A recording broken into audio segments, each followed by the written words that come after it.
Hello, everyone. Excuse me. Um, Glad to see you here tonight. I hope you'll bear with me. The weather change here has given me a bit of a head cold, so I've had a runny nose and sneezing all day. Um, I seem to be good right now, so hopefully it'll stay that way because I have a couple days of teaching, and the last thing I need is a head cold while I'm trying to teach. So hopefully it'll be very short-lived. We're taking all kinds of vitamins. Well, I am. We do anyway, but you know how it is. So, I thought it would be fun tonight to return to the topic of public domain, especially since we're going to get a whole bunch of Christmas presents from the world of the public domain come the beginning of the new year. And we still have a little bit of time, 6 weeks or so, but I figured that now would be a good time to research and download what you can find and some of those kinds of things so that as the calendar year flips from 2021 to 22, you will be ready to go because there's some super cool stuff that is falling into the public domain starting January 1st. So I'm going to go full screen. And it's good to see all of you here, by the way. And give us a formal introduction, okay? Hello, everyone. Welcome to another session of the Expert Media Webinars, our weekly free video training series. And this week, we are going to talk about what is coming to the public domain in 2022. And I've been digging around in some of that. A couple of my favorite books are expiring with their copyright come January 1. And we'll get to that here in a little bit. But meanwhile, let's talk about why we're getting some new goodies coming up. And that is that we have on January 1st of 2022 new books, not just books, by the way. I probably should have been more clear with that. Books, magazines, movies, images, audios, videos, you name it, right? There's a whole bunch of new books and so on lapsing into the public domain due to the Copyright Term Extension Act of 1998. And that act declares that works published before January 1st, 1978 had increased copyright protection by 20 years for a total of 95 years of protection from their publication date. But when you do the math, what that points us to for 2022 is that 2022 minus 97 equals 1927. Now, it's traditionally implied that we focus on the entire previous year, 1926, just to make sure that everything is indeed in the public domain, because the copyrights, of course, are filed progressively throughout the year. Technically, however, as we move through 2022, like let's say we get to June 2022, right? Technically, according to the law, any of the books or periodicals or anything like that that were published in the first half of 1927, technically those would also be in the public domain. So what I'm focusing on tonight is 1926. But in reality, if you can nail down the month, and there's a way that you can do that, and I'll show you a little later, you can actually spread it out. And it's actually smarter to do that. So this is kind of like the safe route. If you don't feel like doing a lot of research, just follow what I tell you tonight. If you feel more adventurous, you can push it into 1927, books and other types of content that was published in that year, if you can identify the month that they were published or released, and then just use that as your frame of reference. Okay, hopefully that's clear enough. So, there's actually tens of thousands of books, photographs, art, movies, magazines, audios, comic books, periodicals of all kinds, you name it, that are all entering the public domain on January 1st, 2022. One of the ways that you can determine some of that, just a brief overview, I guess, is on WikiWand or Wikipedia. Um, they break down some of it. I Wikipedia or WikiWand is basically a dressed up version of Wikipedia, and I tend to like it better, so that's what I use. But the content is exactly the same. All right. So if we go over here to our browser, you can see here it has 2022 in the public domain, and they break it down for different countries that observe life of the author plus 70 years. And then public domain in Spain, which is a little bit different. And then countries that observe life plus 50 years. And then Australia. And then here in the US, we're at the bottom. And it goes into actually not telling us a whole lot. But if you if you go down through the main listing here, you can see like some of the names, the creator names, like here, Frank Weston Benson was a painter. So all of his works from 1926 backwards will be in the public domain. Here's a writer, and it shows like the name of their books. So there are some goodies that are listed on this site. And then here we go again. I still haven't solved what's causing that. Goodreads, also another great link that they provide the top 200 books that were popular based on the year 1926. And there's some pretty good titles on there that you can track down. And then this website also lists out not just books, if I remember correctly, but they have some other goodies as well. And then, of course, online books. These guys is probably, oh, actually, I had it open already.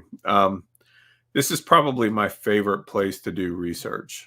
And I'll show you why.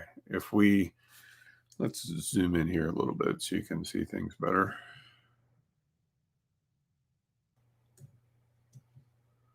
Okay, so whenever you come to this page, what you want to look for is the year 1926, because that's basically where we're focused, right?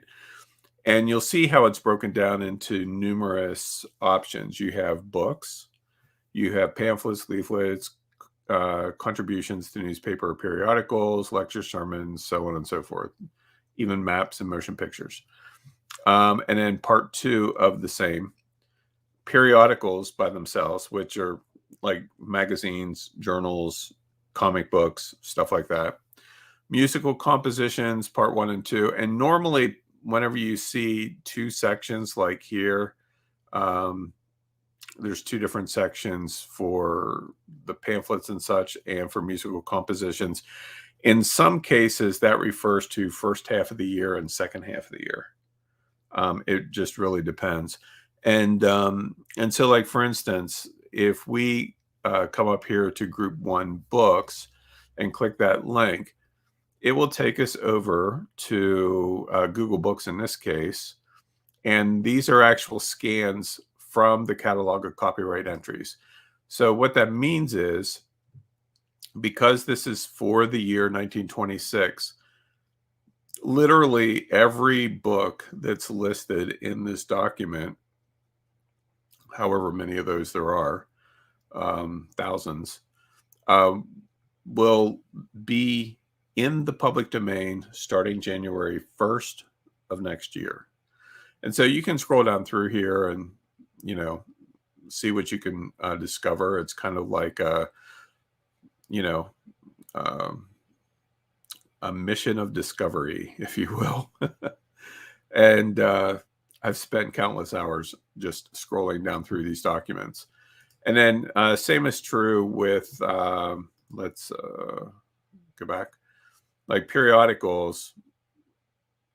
If we click on that, in this case, it takes us to Hothy Trust, and you can download it, you can search it, you can show text-only view.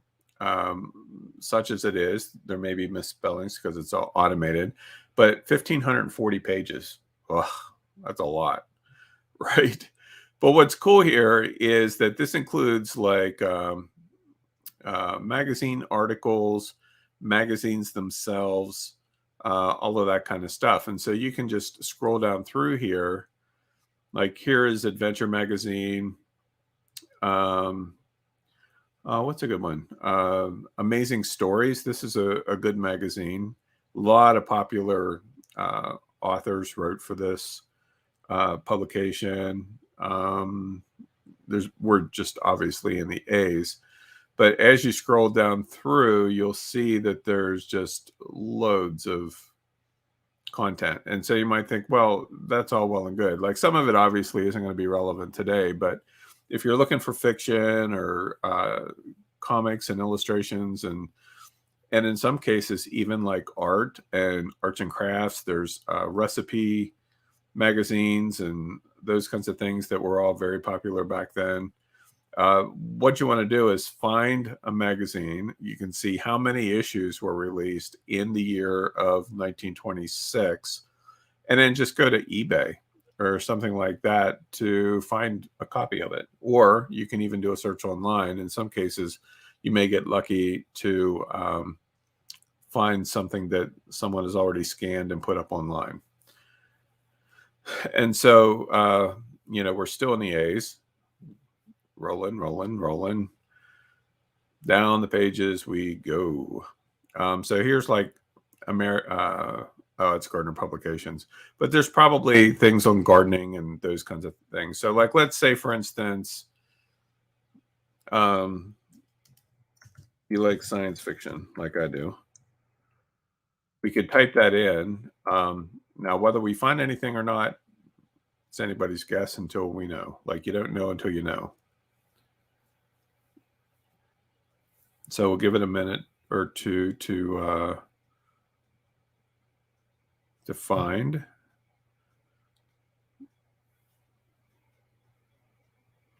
All right. So what do we got here? Poultry science. Popular science there. So it doesn't have those together.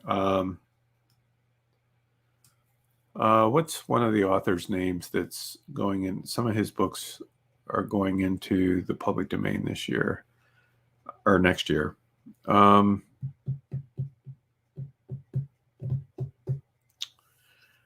Maybe. Let me check my notes. Wow, it's a little.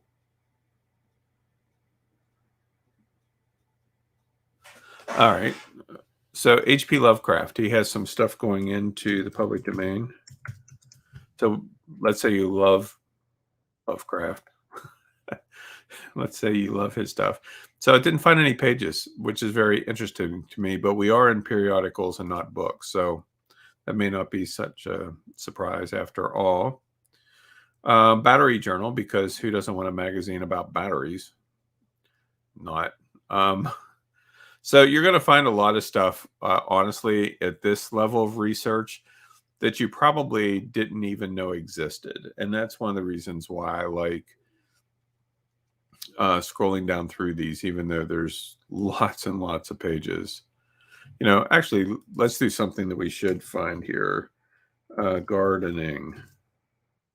That should be an easy one. What? See, that's why I mentioned earlier about how the OCR isn't always the most accurate. So let's skip forward a little bit.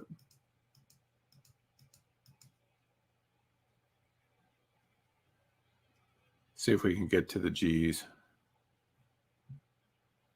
let this catch up a little bit. There we are. Camera Craft, that's cool. Camp News. Candy and ice cream retailer.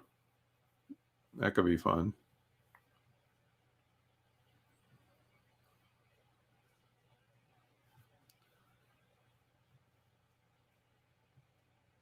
But anyway, you get the idea, right? So I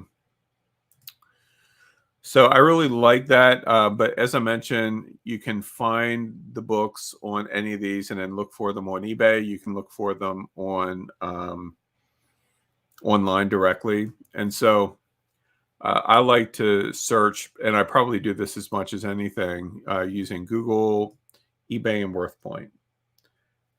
And so one method that you can use is a combination of search terms. And this is something that I like to do a lot. First of all, you could start off with just a simple search phrase, copyright 1926, or just 1926, although I'd recommend using copyright possibly, and then use it with keywords like book, periodical, magazine, newspaper, photograph, painting, board game, card game. You get the idea. Okay. So like if we go over here to Google and we type in copyright 1926, actually let's do magazine, copyright 1926. And you can see here it's bringing up some images. And so if we go over to images, it'll show you a lot of these magazines, whether it's the art from them or like here's Amazing Stories, which is also very, very popular. And it was launched in 1926, which means that all of the editions from 1926 will be in the public domain. So just in this particular issue, you can see that there's stories by H.G. Wells, A. Hyatt Verrill, Julian Huxley, and more. This is a 1937 edition, so that would still likely be in the public or not in the public domain unless they didn't renew their copyright. Okay, but if we go to like, let's go over to eBay. And this was Amazing Stories.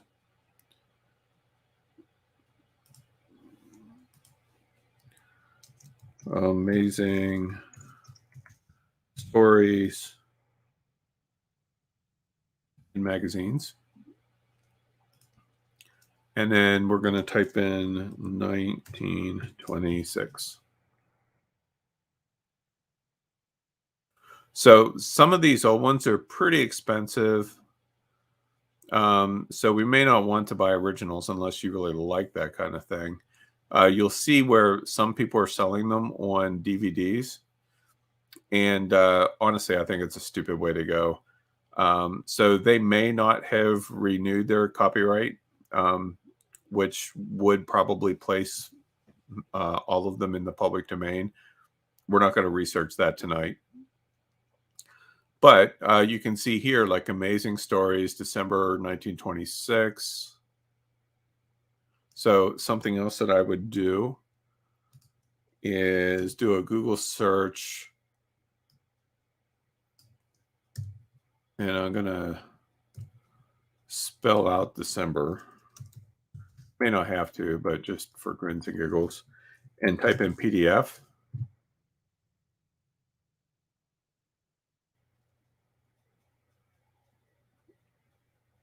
And since they're all here on Internet Archive or on Online Books page, and these guys are very conscientious about copyright, that would mean that they probably did not renew their copyrights on any of these, which honestly a lot of magazines didn't. I think, if I remember correctly, it's less than 10%. of all magazines actually renewed their copyright because, back in 1926 or 1930 or whatever, they weren't thinking ahead to 2021. And Tony Leidig and his obsession with public domain content is ever going to use it because, after all, I mean, that's so far into the future, they can't even imagine it. So why renew it? People are going to read it and toss it. Okay. However, they did not know us very well, right? So if we are interested in December, like right here it is, we click on that. Here you go. 107 pages.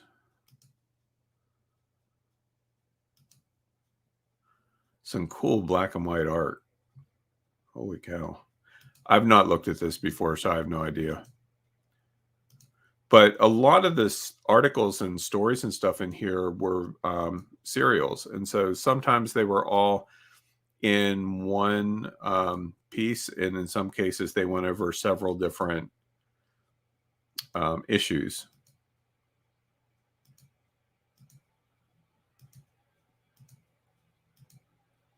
So you get the idea. Let's go forward a bit.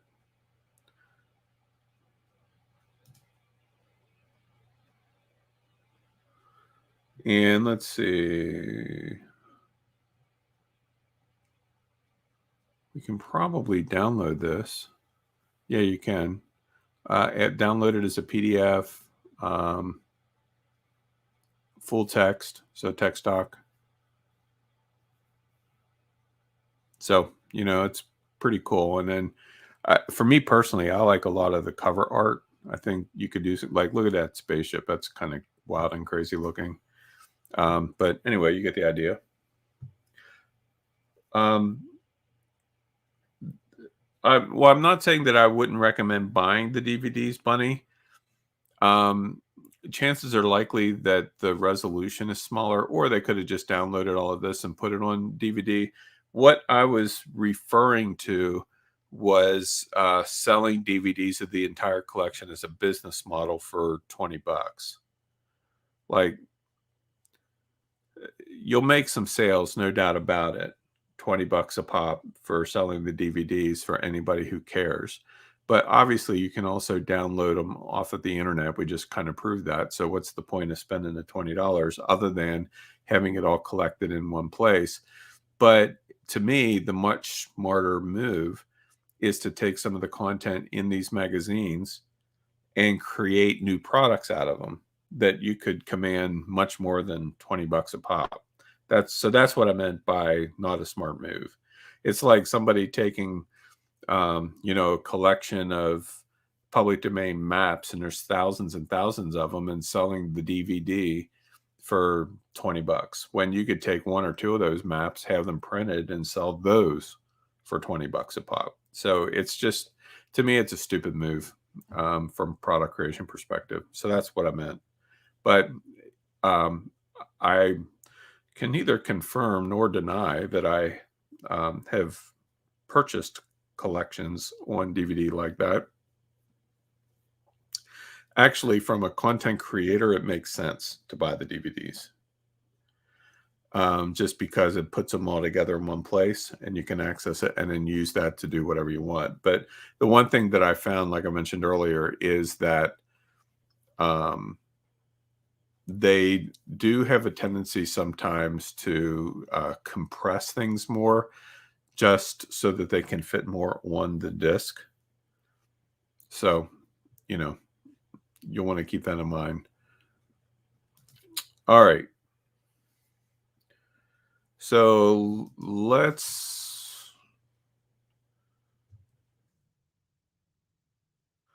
here you can see a couple examples. Magazine 1926 that I did on eBay. Worth Point is another gold mine. More to find the content than to actually be able to buy it, because Worth Point basically just records sales and auctions that have already happened.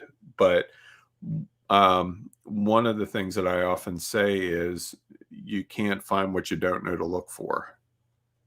Okay. And so as a result, that's where the research really comes in. And you can see, like, since we've identified that Amazing Stories is in the public domain, like this piece of art right here is super cool looking in this search. I just realized that. Volume 6, number 4. So if we come back over here, over somewhere, wherever we found that.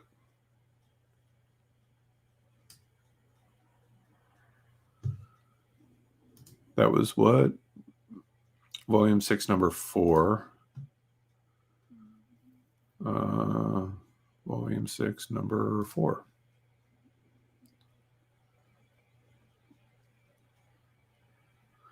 So then what we could do, like I have no idea which page that artwork is on. There it is. Kind of cool looking. So what I would likely do is maybe download the PDF.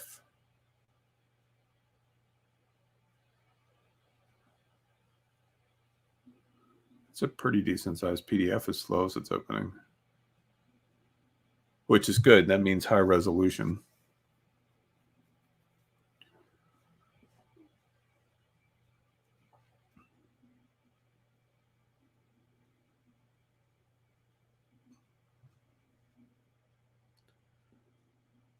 Yeah, it's only 97 pages, which is good. But now we can just scroll down through here.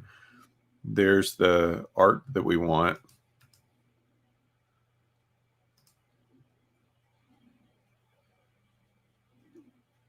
And I could probably, knowing which page it is,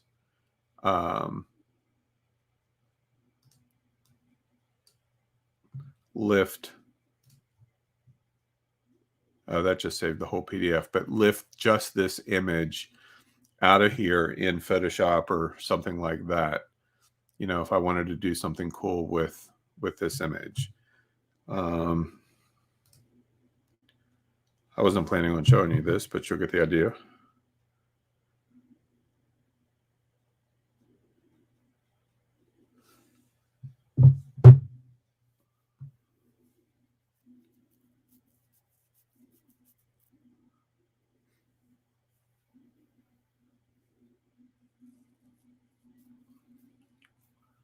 Steady goes the race.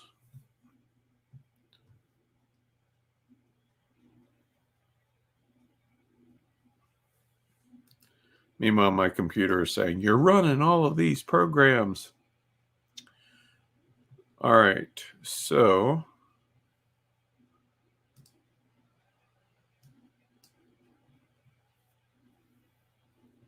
we want this page. And I'm going to make it bigger. I don't know if the resolution will hold out for that, but we're going to try it. Oh, it looks pretty good. It's a little blurry. Nothing that a good sharpen filter won't fix. But you get the idea. And so then I can come in here and crop.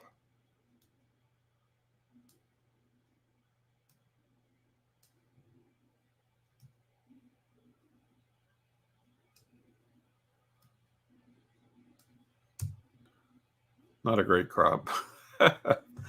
But you get the idea. So now I can process this image and turn it into something that's, you know, cool looking.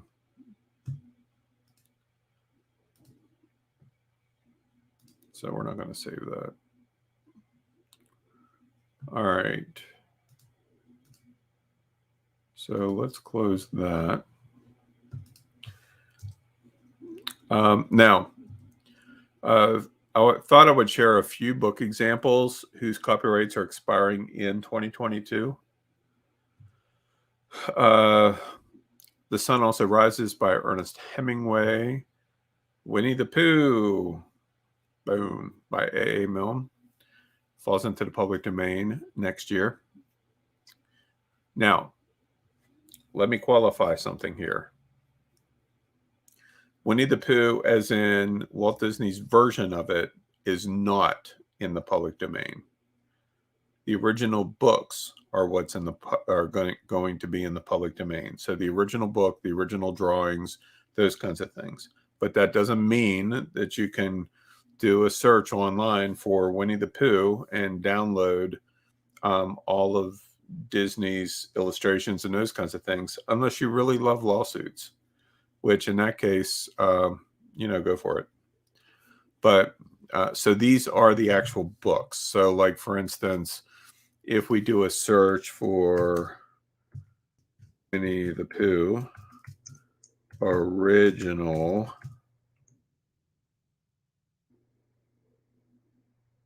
oh yeah, it'd help if I spelled it correctly. Let's go to images.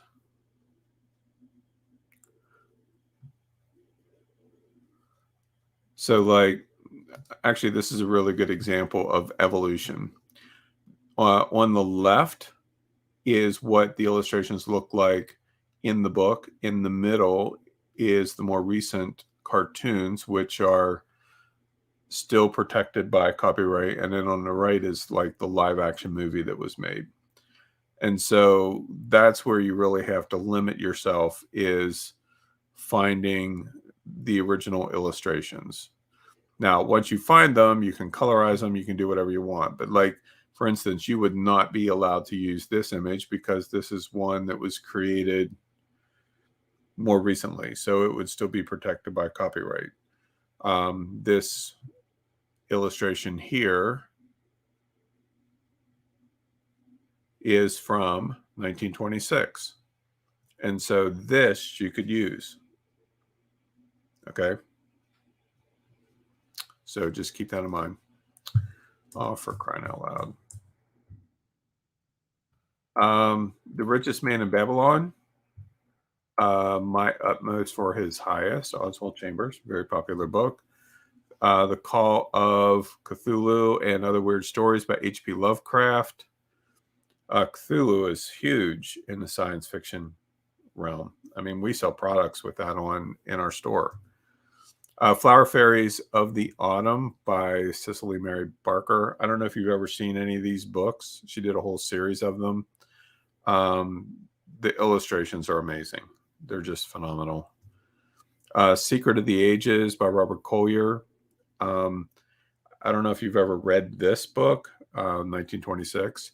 This is one of the first books that I came across when I started into this public domain game back in 2006.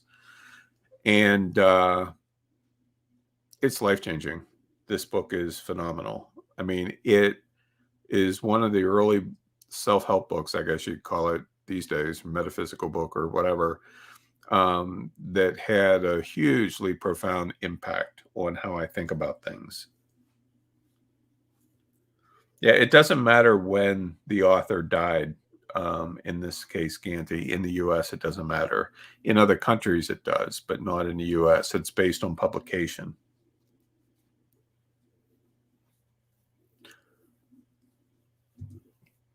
Lost Books of the Bible.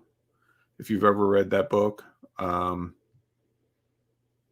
that is officially now in the public domain. I think I have that and the other one that they did, both of which are in the public domain.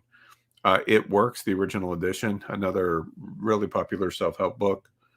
Dr. Doolittle's Caravan by Hugh Lofting. So this is Dr. Doolittle number 6, which likely means 1 through 5, is also in the public domain at the very least. That'd be my guess. The Book of Signs by Rudolph Koch, maybe. This book is awesome. I have this one downloaded. If you like signs, and I know some of you do, like signs and symbols and stuff, which I just talked about last night, this is a good book. A lot of historic stuff that they share with the symbolism that you just don't see that much in the newer books on symbolism and stuff. The Adventure of the Lion's Maid by Arthur Conan Doyle. So Sherlock Holmes. And actually, there's quite a few books by him that are now in the public domain. This one is 1926. And there's some other great authors that have books that are also going to be in the public domain, like starting next year.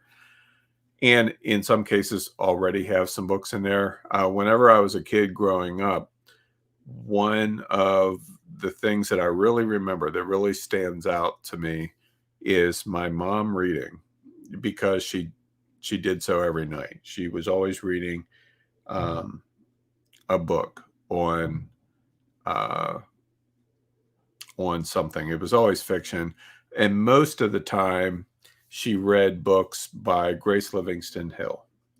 And as a matter of fact, she has every book by Grace Livingston Hill. And she read them in some cases. I think last time I talked to her about it, which is several years ago, some of those books she read 20 times or more.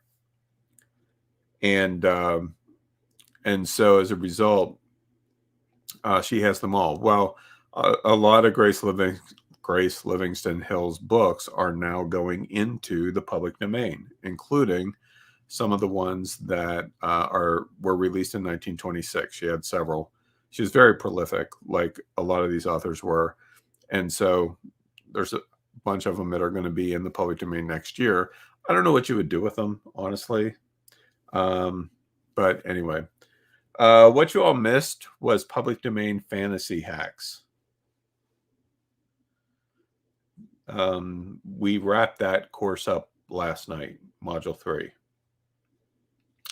And I was talking about symbolism and stuff like that, using symbols from the public domain to create products and those kinds of things. In case you were wondering, the replay isn't up yet, but it will be shortly. So this is a screenshot of Call Cthulhu by H.P. Lovecraft. It was originally run in Amazing Stories and then collected together with some other stories of his. Cool artwork, very interesting story, I think. But anyway, another thing that's kind of a big deal for next year is audio. Audio is moving into the public domain for the first time. Now, it's not to say that there hasn't been some audio in the public domain. The problem with audio has been that it was never federally controlled. The copyrights for audio were managed state to state, which means that in some states, certain works of audio were in the public domain, but in other states, they weren't. Okay, which created a lot of problems and confusion and all of that. So in 2018, there was an act passed called the Music Modernization Act. And basically what it states is all sound recordings published before January 1st, 1923 will enter the public domain on January 1st, 2022. So there you go. And you can find a bunch of them here on the Library of Congress. They have this section called the National Jukebox, and there's 16,000 audio recordings. You can preview them now with the thought that come January 1, 6 weeks from now, they will all be in the public domain. Okay, and some of them are like different kinds of dances and marches and all kinds of things like that. And even though, like you can see here, there's some from 1916 or whatever, even though, like, according to what we understand for books and magazines, technically it should be in the public domain, but it's not. It isn't until January 1st, 2022 that all of it goes into the public domain in one large shot. Okay. And so that's really cool. I haven't spent any time going through this stuff, but chances are very likely that there are going to be some seriously cool nuggets in this stuff. You can also find some of them here, including they have sheet music and different things like that as well. And so you can use the audio to create new audio projects, use it as a part for background tracks on video or other creative ventures, whatever you want to use. I mean, there's some definitely some different things that you can create using that content. So, long story short, we have a lot of really cool um, goodies coming out here in the coming weeks. And by the way, just to kind of go back to this for a little bit, this is a very, very small sampling. Okay. There's literally thousands and thousands of books, magazines, illustrations, artwork, maps, posters, um, comic books, newspapers. It just goes on and on. And tons of comment or content that you can find and use. The question is, will you? But just to kind of give you a little bit of insight into a couple of these other books, like let's look for Flower Fairies of the Autumn.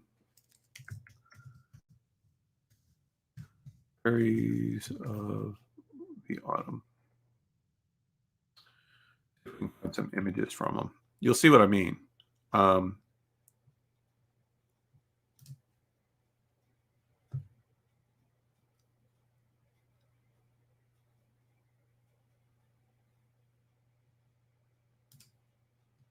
go to this site. I agree. Like, look at these illustrations. Now, somebody already has them online, but officially they're in the public domain now, or will be in a couple months. But I mean, these illustrations are just awesome. I mean, of course, you know, I love fairy illustrations and all that kind of stuff anyway. So, yeah, and then it also has the story and all of that kind of stuff. These aren't very high resolution, of course, but you know, a little bit of searching will help you find them. Now, notice that this is from the estate of Cicely Mary Barker. So this is from her actual estate. And so they're going to do what they want with those illustrations, and rightfully so. But I have some news for you, folks. Starting next year, um, these are going to be in the public domain. So whether you'll be able to find ultra high resolution images online or not, I don't know. But you can find your own copies of the original books and scan them if you want. You know, like here's one listed on 8 books, $52. But one thing that I can tell you is that your competition, like Dover Books and some of those folks, they're absolutely going to have these books available if they don't already. I would recommend not republishing as is, but to see what kind of art that you can come up with, modified in some form or another. Okay. Yeah, posters you could do, a lot of different things like that that you could do. And then I also mentioned Book of Signs by Rudolph Koch, just to show you that, because it's, I know a bunch of you love symbolism and stuff. Book of Signs by the dude's name, Rudolph the Red-Nosed Reindeer by Rudolph Koch.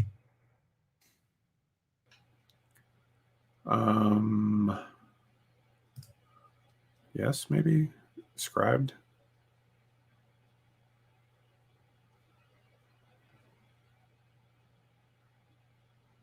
I'm reading a preview. I'm not setting up for scribed. It's got to be available elsewhere. See, Dover's already on it. Let's do PDF. Maybe this. I think this is the place that I downloaded it from.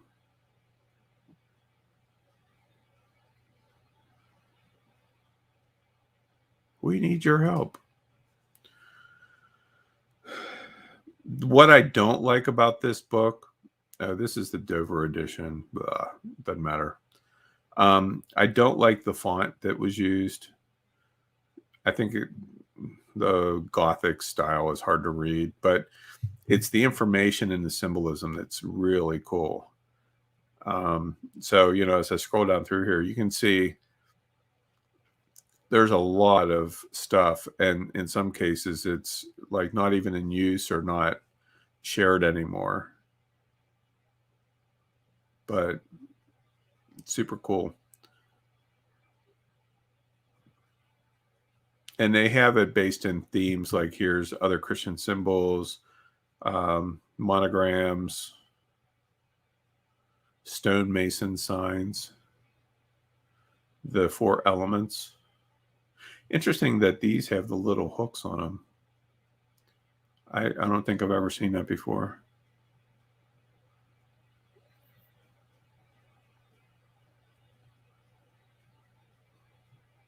So if you're on last night's class, you know that you could take some of these symbols and turn them into products pretty easily.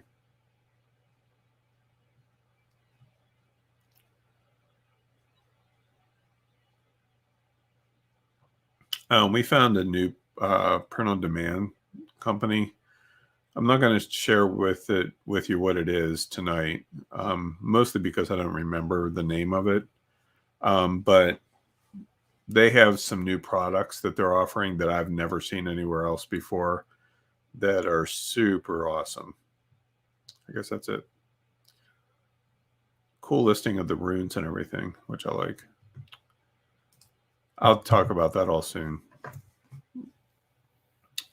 What we found. But anyway, so lots of cool stuff available.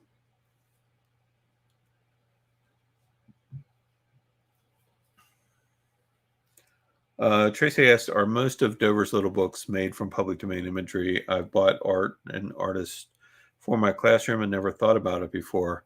Nearly all of them are from the public domain. Yep. I've talked to those guys over there in the past. And I mean, honestly, they do a really good job of restoring them. The only problem is whenever you use their version, they have licenses that are more restrictive than if you do it yourself from the originals.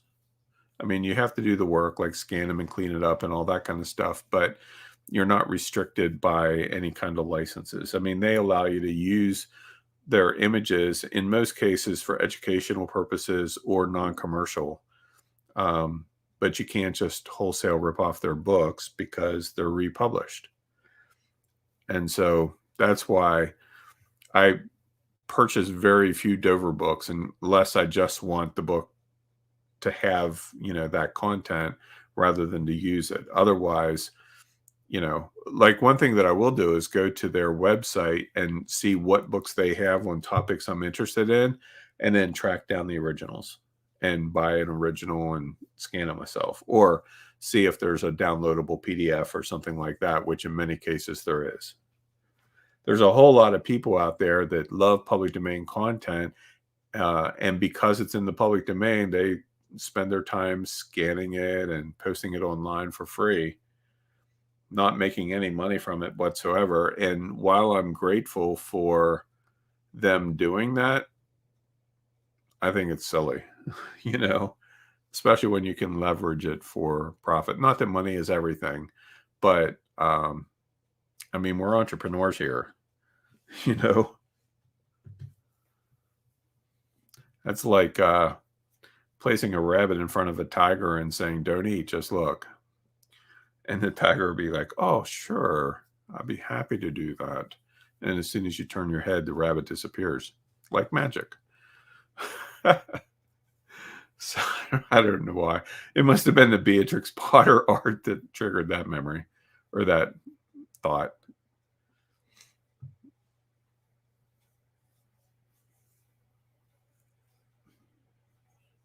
Yeah, there's so many, like, it really depends on the markets that you're interested in. Like, obviously, Tracy, you're connected with kiddos and everything, which is super cool. And there's a lot that you can do with these wonderful stories and books and all of that. And there has been like this view at times that I've encountered when it comes to public domain content where people feel like they're stealing from the original artist or authors or whatever by using the content and making something new. That's just simply not the case, though, because um, copyright law was created for this purpose, so that the original writings, original art, and all of that could be um, repurposed so that it isn't lost to time. And that's kind of the big thing. You know, you're breathing life into books and illustrations and stuff like that that's 95 years old or older, depending on how far back you go, right? And so that really, yeah, exactly, Thomas, who's probably dead anyway. I mean, you have their estates and all of that. I get that, but um, I personally, I've always seen um, the idea of repurposing or reinventing public domain content as our duty as creatives. It keeps it alive for new generations, you know, so it's definitely our responsibility. I would say so. As far as upresing it, you could run it through Gigapixel or something like that. They all are going to give you somewhat different results. Just it really depends. Like what I have Gigapixel and I've always gotten great results out of it. But ever since Photoshop added their new neural filters, and one of those filters that they added was the ability to enlarge. Um, uh, I don't even know how far you can push it up, but what I found is the end result out of Photoshop and their new neural filter, which is AI based, just like Gigapixel. The results are so good; they're at least as good as, if not better than, Gigapixel. And so, in using a Photoshop workflow, it's just easier to use their filters to supersize something, which I think is what it's actually called, supersize or something like that. It's much easier to use that and have it enlarged and created into a new document. That way, you're still in the same program. You don't have to go anywhere else. It's um, a lot easier from a workflow perspective. But um, you know, what I would recommend doing is experimenting to see what kind of results you get, depending on the tools you have or have access to, and then just go with that. I mean, there's other ways that you can process the illustrations down uh, to make them look more artsy or whatever. You know, I'm a big fan of the Jixie Pix products, which they may be running a sale for the holidays. They usually do. I don't know. I haven't seen anything to that end. I know Affinity is, or Serif, is putting all of their Affinity products on sale for 30 or 40% off or something like that. Which, if you don't own Affinity Designer, Affinity Photo, Affinity Publisher, you really need to go buy them all. They're awesome programs, especially if you're boycotting Adobe. Then you need the Affinity products because they're awesome programs. Um, Same with Jixie Pix. You know, there's several that I use on a regular basis, like Impresso Pro and Pastello, Watercolor Studio. Those are probably my three favorites. I use them every week, and they're cheap, regular price, so you can get them on sale even better.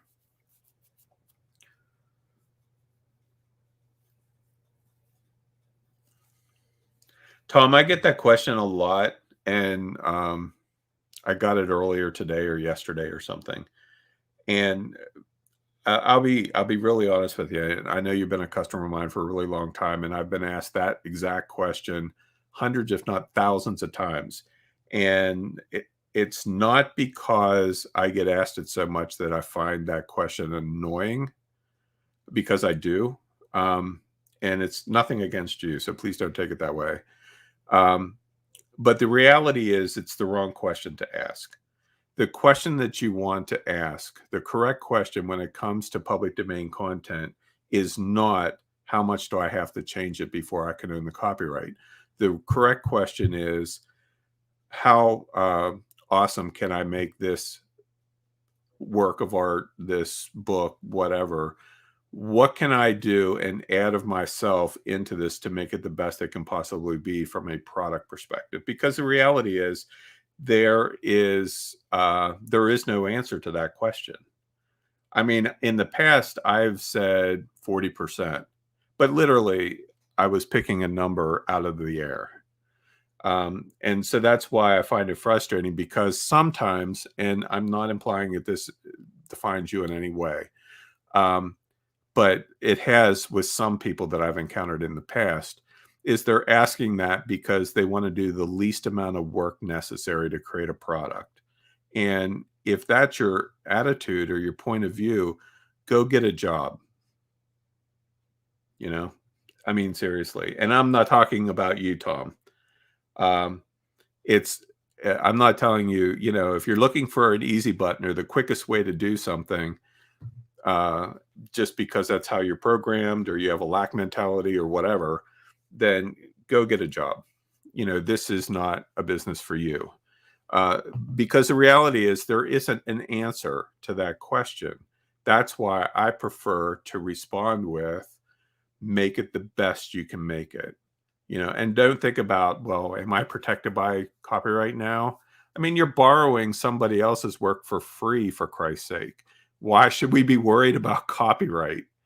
Because the reality is, every single one of us could take this exact illustration of Winnie the Pooh that's on the screen right now, download it, and make our own thing. And chances are likely that we would all make something different. But if we didn't, and let's say, some of you just publish it as is, like these people, this isn't an original. Okay.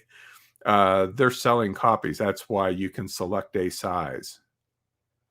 Actually, I appreciate the fact that they're selling this for as much as they are. I think that's awesome.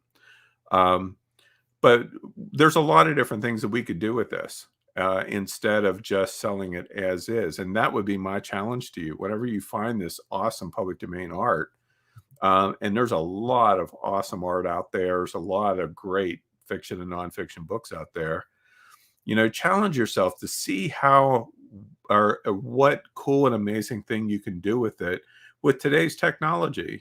Back when E.H. Shepard was drawing these original drawings, he didn't know anything about, like, the concept of artificial intelligence creating art. Like, that wasn't even part of his thinking. He's like sitting down there with pen and ink, just drawing this thing out. It's like, oh yeah, that's really cool. Says A. Milne, yeah, I love that style, let's put it in the book. They weren't thinking about Photoshop or, AI art or anything like that. So we have so many great tools available to us. Why the heck not use them? You know?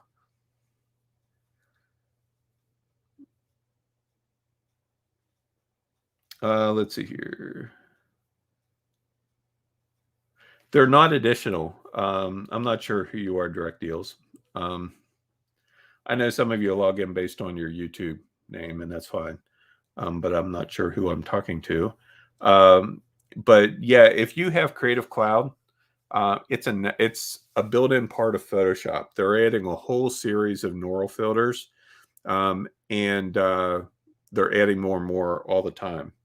They're pretty amazing. Some of them, like, they have the supersized one. They have neural filters for, like, portraiture and stuff like that. They have neural style transfer filters, where you take an art style and apply it to another image. There's a Oh, Jessica. Okay, hello. So yeah, there's a lot of things built into it already. Like, if you have Photoshop but you're unfamiliar with those filters, they're relatively new.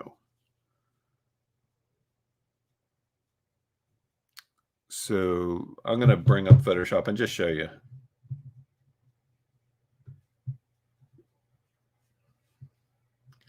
Leslie asks, why would somebody boycott Adobe? I don't know.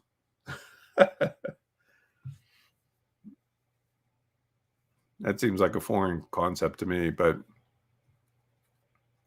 because I love Adobe. I mean, I've been using it since Photoshop anyway, since 1992. And actually, I guess, come to think of it, I'm just going to go back to this illustration. And we'll open it at a smaller size just to kind of make the point.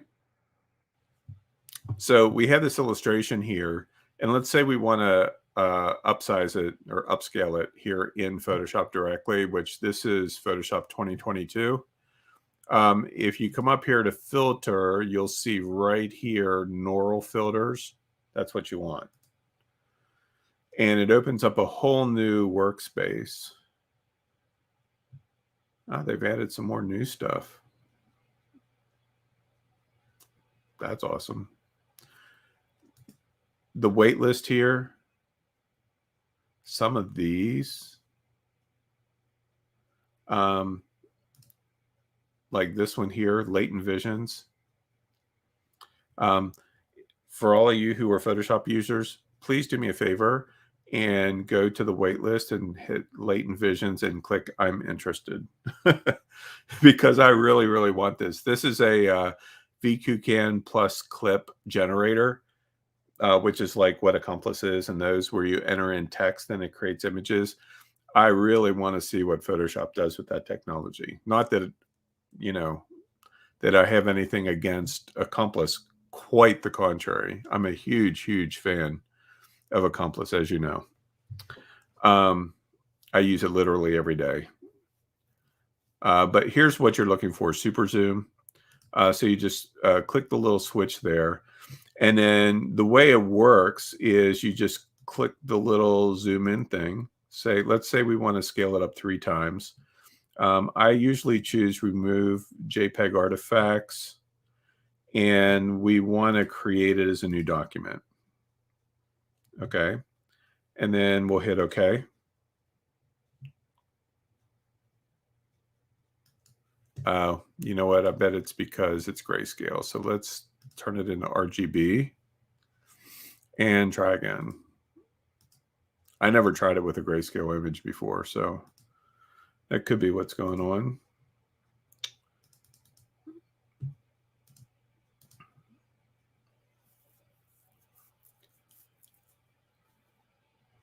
Click OK. Ta-da!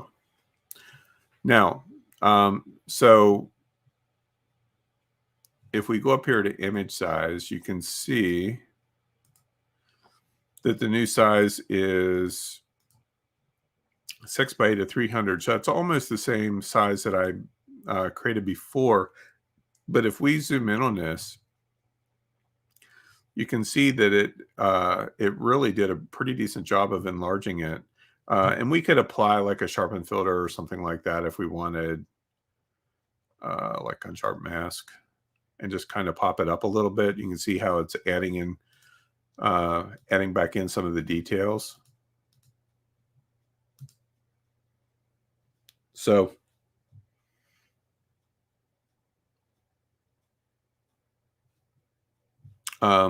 yeah, I definitely like the workflow.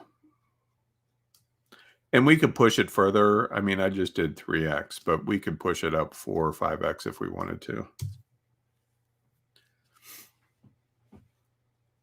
Okay.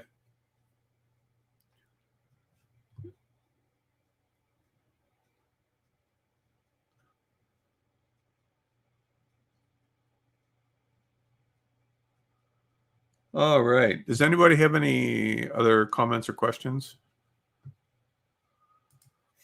While you're thinking about it, I'm going to play. Wonder what would happen if we colorize this.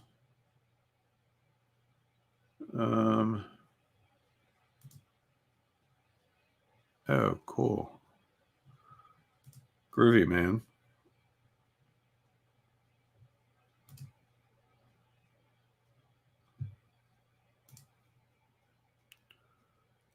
That's pretty awesome. And see, what I would probably be inclined to do then is I've showed you my workflow with this before, but you'll get the idea anyway.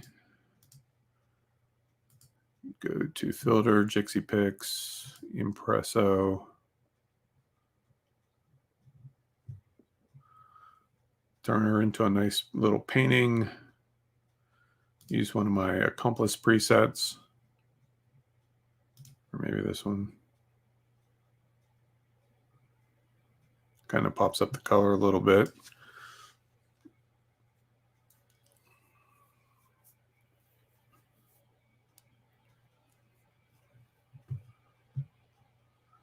And see, then probably what I would be inclined to do in this case would be to take this. Let's see what happens with normal.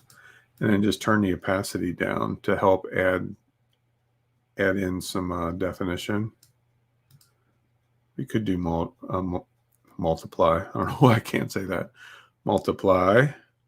So you can see where it just kind of adds in more detail to the oil painting style. It's a little bit more definition. So lots of cool things you could do.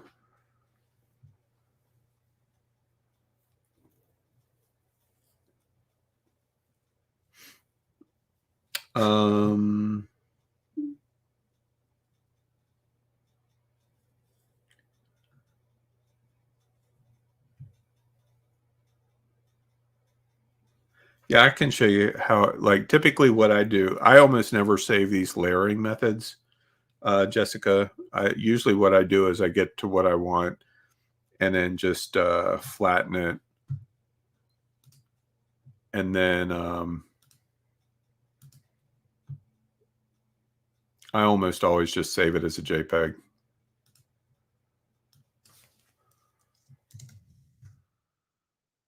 Spaceship.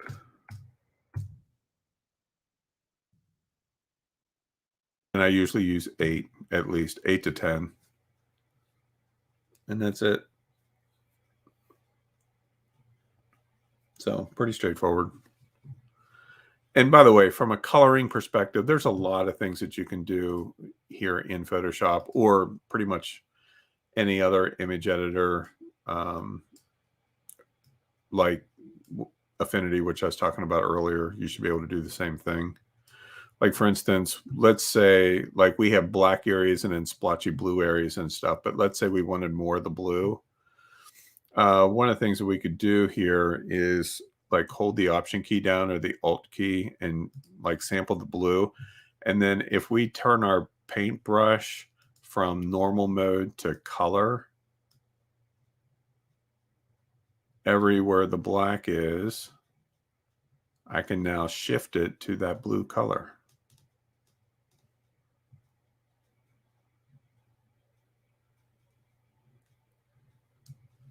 Right? Very simple. And let's say we wanted this beam and this flash here to be more of like a orange or something, or like a, color like that. My brush is probably a little bit big.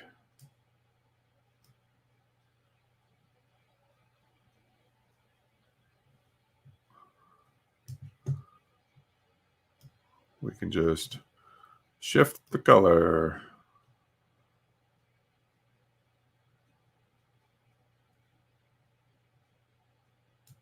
And obviously we would go with a smaller brush to do this part here, but you get the idea. I mean, you can layer stuff on top of it. Like maybe you want to add some red excitement to the mix.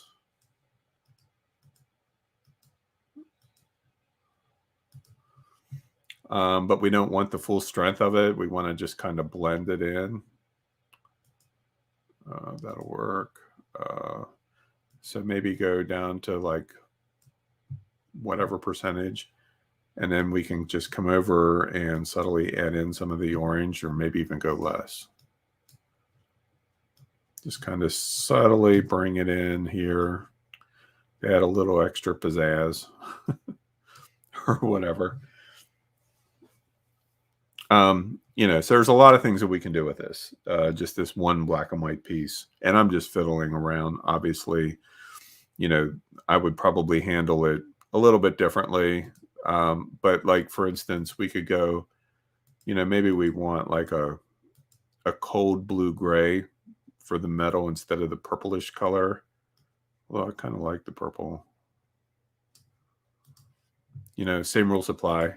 Maybe do 65% opacity, and then we can just come over here.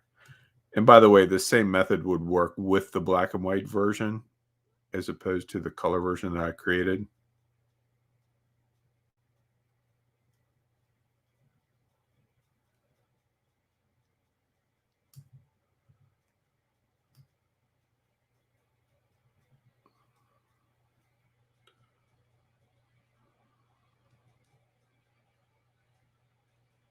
Right. So you can do whatever you want.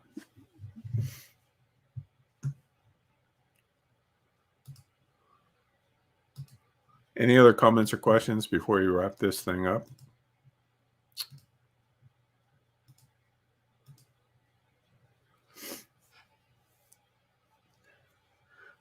My nose is starting to run, so I think that means time is up.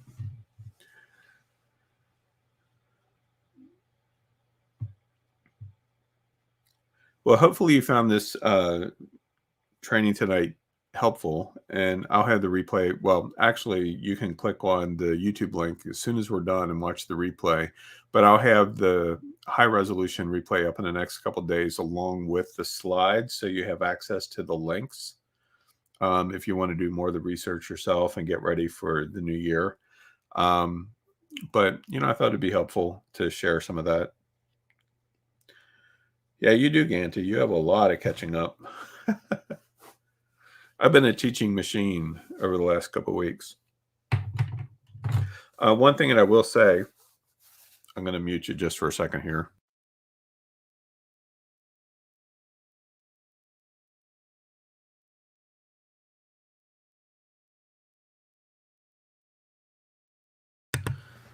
I didn't think you needed to hear me blow my nose.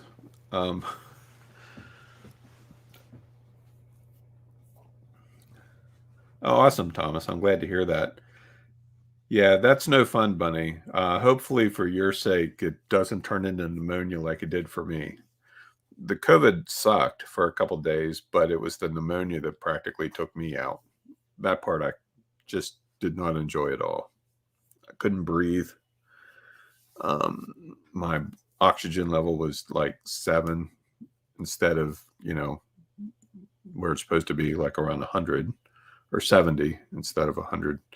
But anyway, hope you're feeling better. One thing that I do want to say, I almost forgot this. There will be no expert media webinar next week. Okay. For those of you who are observant, you might have noticed that all of my courses are wrapping up this week. Public Domain Fantasy Hacks, we wrapped that up last night. Income Reboot, Quick Cash. The final 2 modules are Wednesday and tomorrow and Thursday. That'll be wrapped up. And I decided that I'm not going to do a training next Tuesday night. And then we'll pick up the following week, of course. But the reason why is that I just wanted to take off Thanksgiving week. Just really that simple. Spend time with my grandkiddos and my daughters and everything over the course of the week. Plus, I will be cooking the meal for Thanksgiving here. And I'm looking forward to that. Actually, I love to cook. And then it's not to say that you won't hear from me, because I have a couple things in the planning that you're going to absolutely freak out about. It's such a cool resource. It's going to be a low price point, like $27, but just a crazy resource that I want myself personally, and I'm the one that's making it, but it's just going to be that awesome. But anyway, you will be hearing about that soon as I get it finished, which will be not in the next couple of days. We'll just put it that way. There's a lot of work involved with it. Hundreds and hundreds of hours that's going into this thing. Like literally 400 hours, maybe something like that over the past several months. So you want to keep watching for that.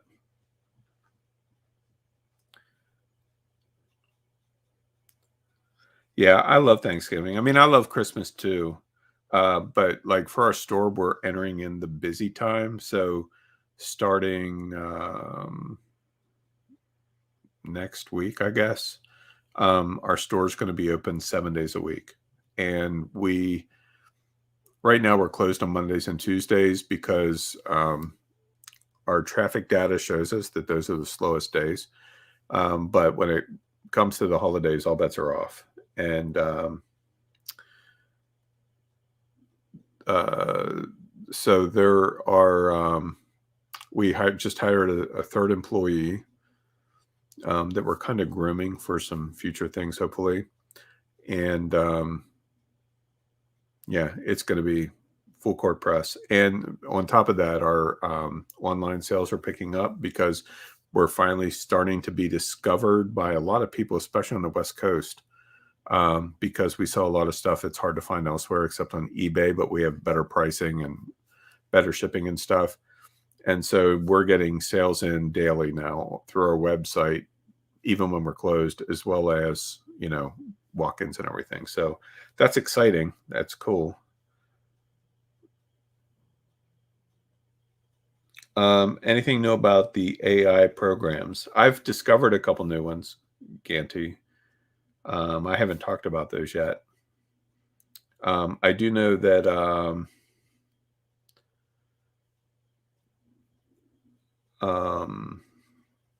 Accomplice has a new update coming. It's probably going to roll out tomorrow, maybe. I'm not sure. Adam was initially thinking Monday, but that hasn't happened because I know what some of those updates are and they haven't shown up yet. And I'm not going to tell you what they are. But some cool new features are coming with that one. And Night Cafe has been adding new features almost weekly now as well. So you're going to see a lot of that technology blow up. I will be teaching some, though, on some of the AI programs and some of the new stuff that I'm doing with it, along with other types of art generation for a class that's coming up in December on creating art for NFTs. That will be in December. Our main NFT trading, the high-end stuff, we're not going to do until January, but I am going to teach something on creating art for NFTs in December. That I can promise. It's going to be a lot of fun. We're going to cover AI. We're going to cover 3D images. We're going to cover creating vector designs, all kinds of stuff like that. It's going to be fun.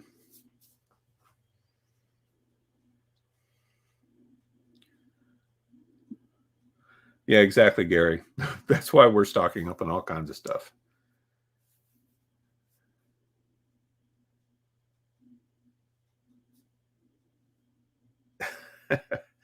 I know, kind of. The thought occurred to me. As much as I've been teaching this month, there's actually a reason why, and the reason is that at the beginning of the year, there's a whole lot of folks that paid to get access to my entire year's worth of courses, and I forget how many there are of you all. 30 or 40, something like that. But on the sales page, I made a statement about creating 26 courses this year. And so I'm just making sure that I stick to my word to get all of those in. And I think right now we're at 23 with the next product. So 3 more in 6 weeks should be easy. And most of those I probably won't teach live. The NFT one I will, but I think just about everything else is going to be pre-recorded or something like that. I am going to be teaching a course on AI audio.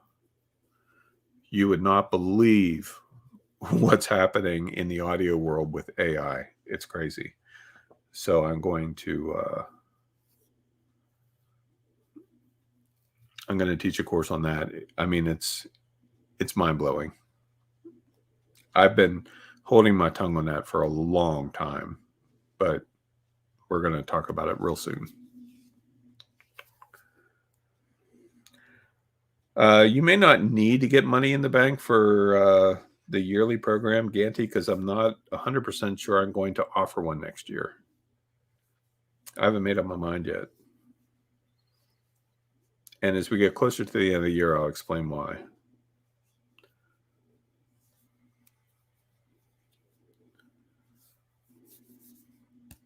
All right. If there's no other comments or questions, we are going to wrap this one up. And I am going to go join my wife and one of our good friends and eat some popcorn and watch a movie. Although it's a musical, I think. And I'm not sure how that's going to go. So I may not watch a movie. I may just sit in my office and generate AI images.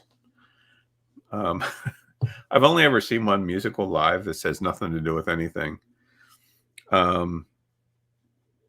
It was Wicked. Kristen and I went to see Wicked, and the reason why it was wonderful. But the reason why we saw it was we were in London and they were showing it there. So if you're going to see something like Wicked, you definitely want to see it in London. It was just a cool place, a cool theater where they had it, and it was just a wonderful experience. But that's the only time I've ever been to a musical.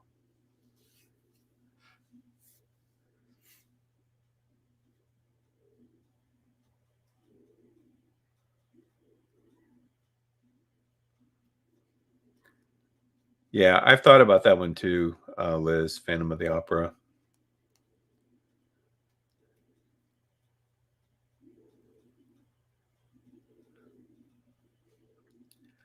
Yeah, that's the downside, Lori, of Night Cafe, is that their queues can get pretty crazy because they have a lot more use. They've been around longer as a program, but that's why I kind of like Accomplice better. Well, that, and I have multiple prompts that I can use in Accomplice because I give them a lot of money every month. But yeah, that is a pain. I mean, Night Cafe, you get higher resolution. If you buy their like the 1200 prompt cues and stuff like that, definitely better. Black Friday deals. I've been thinking about it. I haven't decided yet. Any requests? If I did a Black Friday deal, what do you think would be a good Black Friday deal for all of you since you're still here? What would you enjoy? And if you say, all of my courses for them $10 a pop, I'll just ignore you. That isn't realistic. That won't happen.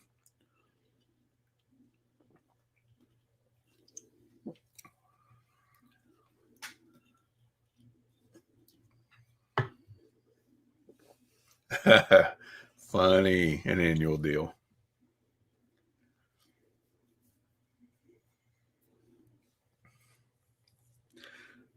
That I may do, Liz. Presets. Yeah, I have to figure out if I can export those so that they can be imported, Liz, or Lori, because I have a lot of cool presets that I think you guys would enjoy.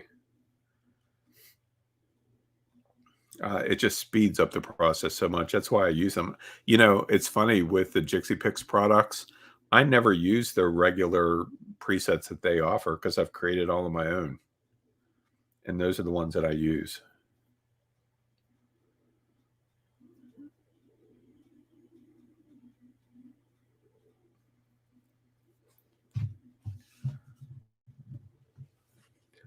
Yeah, the percentage off thing, Canty, is really hard to do for like any product because of how the coupon codes need to work in my sales system.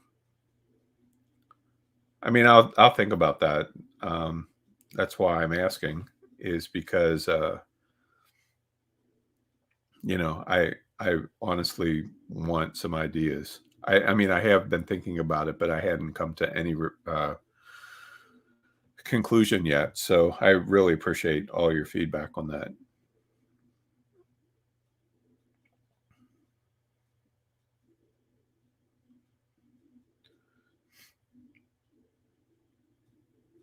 All right. Well, thank you all for your chit chat and your comments and being here tonight. I really appreciate it. It's always fun hanging out with you guys and gals. And for those of you who are in Income Reboot, I'll see you tomorrow night or on Thursday. And as a reminder, we will not be meeting here next week. And I'll send out an email to that effect just so, you don't show up and say, "Where's Tony?"